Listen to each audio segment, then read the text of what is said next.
with Garth Brooks, and we are surrounded by an audience of his biggest fans. Give it up for Garth, everybody. Garth is an American icon, and not just for his crowd-stomping hits. His music has been a source of comfort and healing in moments of tragedy. I just literally went through his whole catalog. There's so many in my head, but we've spoken about your song, The Change. I love The Change so much, and its connection to the Oklahoma City bombing. How do you, I know that we're musicians, so obviously music affects us, but how does music help you get through tragedy? Yeah, I mean, it's music is a great healer, but it's also that whole thing. You ever watch Ted Lasso? Yes. Yeah. He's got this thing with this kid when he gets mad, count to 10. If that doesn't work, go again. Yeah. But I think that's what music does. It gives you that minute to sit and think about it, right? And I think that's what music does. Music brings you a peace that gets all the clutter out, and hopefully you can make good decisions for you and everyone around you. It's such a beautiful, positive outlet. Yeah, and amen. It's a nice way to point out that we don't always have to disagree on everything. So you took to social media after the school shooting in Nashville, where 3 children and 3 adults lost their lives, and that was close to you, right? Yeah, it was tough. I was going in the studio, and out on the highway, you never ever see it, but here comes all the ambulances, here comes fire trucks, everything on the shoulder, just blowing by, and it was like more than one, and it just came, and then no matter what street you turned off, they were passing you that way too, and you're thinking, I don't know if I've gotten so used to it, but I didn't think it until I got to the studio. Heard what was happening. The studio was about 1.5 miles from where it happened, and yeah, this was a very sobering day for all of us around the planet, I'm sure, but something about being that close brings it a little. That's the thing, right? The direct impact. I think it's unfortunate, but we're almost desensitized. You hear it. I was saying in the break, like, it's like there's so many school shootings. It's like this is happening so often that I think, when you have that direct impact in your community and it happens, there's no way you can translate that to someone, that effect. Right. Like what it does to not only you, but everyone around you, those families, everyone, the domino effect of that. But since the tragedy at the Covenant School, the Tennessee State Capitol has seen thousands of protesters, mostly students, demanding action. 2 of the organizers are dialed in today. They're both students at Vanderbilt University and members of March for Our Lives. Everybody say hello to Bryn and Esri. Hi, ladies. So, Bryn and Esri, meet Garth. Say hey. Hi. Very nice to meet you. You must have that effect. Giggly, bubbly, hi. Very sweet. That was awesome. So both of you are very young, but sadly this fight isn't new to either of you, right? You've grown up with this, right? Yeah, I mean, we definitely have grown up with this. I remember when I was in 5th grade, I came home from school one day and my mom hugged me extra tight, and it was the day that Sandy Hook happened. And I kind of remember from then on out thinking about these exit strategies when I was in classrooms, and it was something I noticed my classmates thinking about more, where would we hide? Could we all fit behind the desk? Could we put desks in front of the door? Did the teacher have a baseball bat that was sitting there? I remember thinking about my brother too and his elementary school next door and what I would do if there was something there.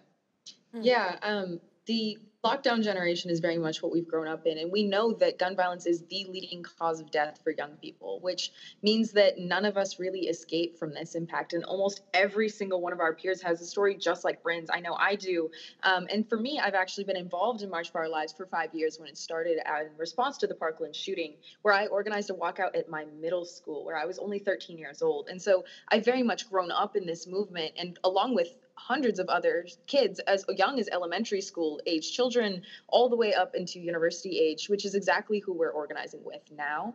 But it's absolutely tragic that we feel responsible for this because the adults aren't listening. 100%, they are not. And then also, it's just insane to me. I'm a mom, your father, my kids go through drills at school at such a young age already. They have to be prepared for that. And I remember when we were kids, the biggest thing we did at Texas and Oklahoma were tornado drills. Tornado drills, yeah, fire that's drills. all it was just be in the hallway and put your hands and, right. It was just it's such a different world. Do you remember when your kids came home, having to talk about shooter drills? Did they have to do anything like that? Sure, especially with social media, the world becomes smaller. So what you guys go through now, we would have never known before social media, right? Yeah. But now everybody knows. All I can say is shame on my generation if we're the cause. Why that's what you have to think about while you're in school, because kids should be thinking about what they're going to do with the rest of their life and just have fun with their mates and just grow up. It's already hard enough, Amen. It sure is. So Yeah, what I love about you guys and what I'm going to encourage you to do is keep the conversation active. At some point, we're all going to get to the right answer. It's just, and we're going to need all of us to get there too. Both have organized a massive protest at the Tennessee State Capitol this spring. So who's joining you there? Yeah, I mean, I think that we see almost everyone joining us. One of the things that I've loved the most is seeing how many different students are coming out. We're both students at Vanderbilt University, but we had students from every single Nashville college join us. We had elementary schoolers, middle and high schoolers. We had people all the way down from Franklin and Rutherford County, and we also had people that were up the street. And I think that what that demonstrates to me is for kids in our generation, this isn't a Republican Democrat issue. It's not a red or blue issue. It's just an issue. It's just something that we all care about because it's something that we are constantly thinking about. Yeah, and so along with all of those students in coalition with us, I also want to emphasize that while this started as a Nashville walkout that we had the honor of being able to organize, there's been continuous action at the Capitol every day since this mass shooting has happened. And what I've had the privilege of meeting people who are as young as 6 years old, all the way to people who are 80 years old. We have people coming in buses from Memphis and Knoxville coming down to support this.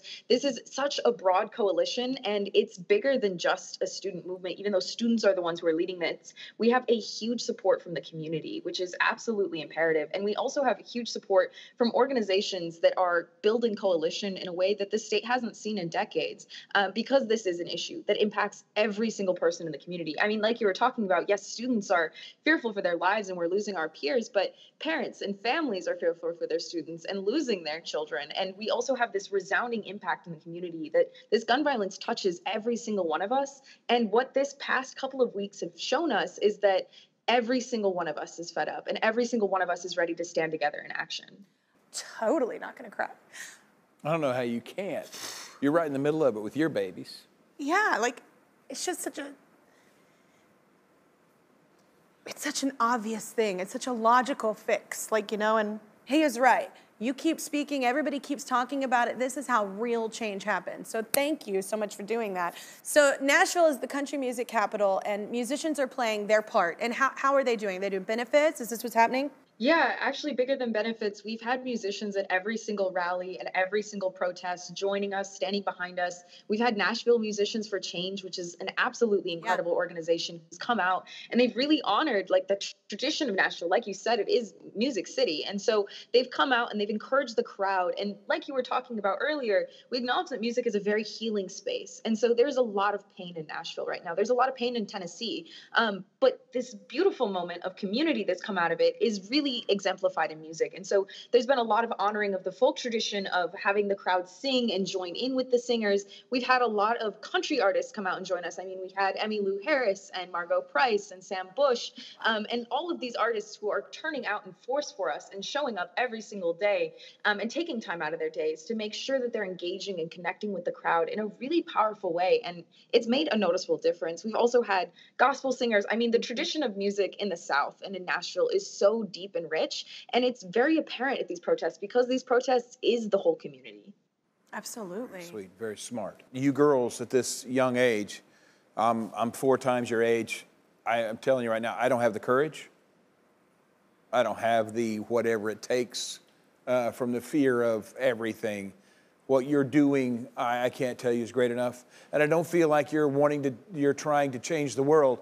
You're asking the people that are in control to please just take a look at it. Yeah. We're all victims. We're all future victims from it. I will tell you this, though. In our industry, the greatest thing that you receive, that you look to kind of show the appreciation of what the music has done for your life, in our world is a standing ovation. May I be the first to start it for you two girls today. Yeah.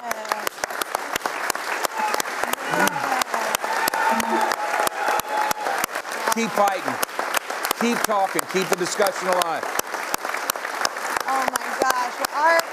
Our show supports Brandon Esri and the work that they're doing to end gun violence. We truly believe bringing more voices together can help solve this crisis. I mean, obviously, and I love that music is helping in how you're saying as well. And I know that whether you're a musician or not, like everybody, red or blue, you have babies out there, right? So we're gonna give March for Our Lives Foundation, $10,000 just to help out with anything that y'all are doing. Anything y'all are doing. Whether it's feeding everyone there, doing waters, whatever we can help to do. And please let us know what else we can do and have updates, whatever. I love what you're doing. He is right. Like what you're doing, it seems maybe like a small ripple. It is a huge thing that you're doing, and you're impacting all the other ripples that can actually affect change. So thank you, ladies, so much.